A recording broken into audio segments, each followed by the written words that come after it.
More than 200 church buildings were burned by the Meitei militants.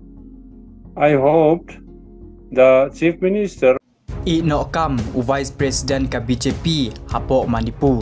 Hadin kene kecingnya kajia hapo manipur kebamsiam lawan rakyat ka songsuk songsain haki arbenai beladap bat kelajan korro hadu lai benai menta.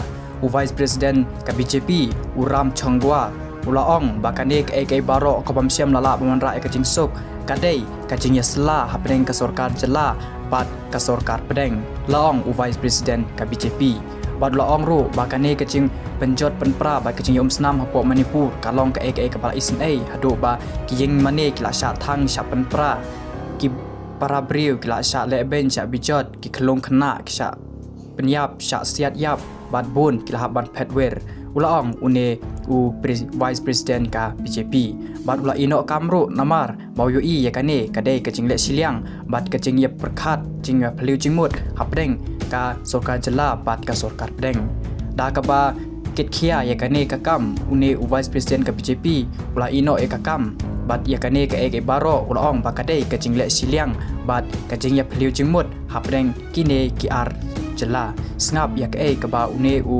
Vice President ka BJP udon ban ong halor kane kecing jia kebajia hapo manipur.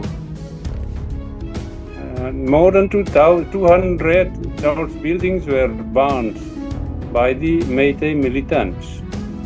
I hoped the Chief Minister of Manipur, Mr. Risaiñ, should say something to comfort the Christians.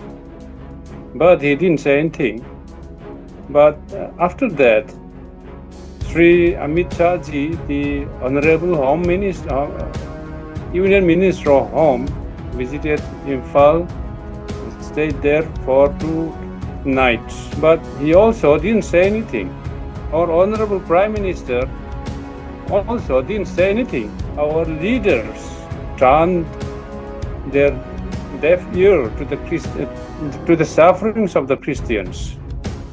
So, for me as a Christian and a church elder, I thought it is my duty to go out of this BJP and resign as a Vice President.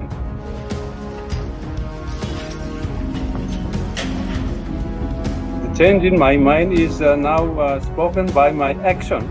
That is my resignation. At the beginning, in 2017 January, I joined BJP with a hope to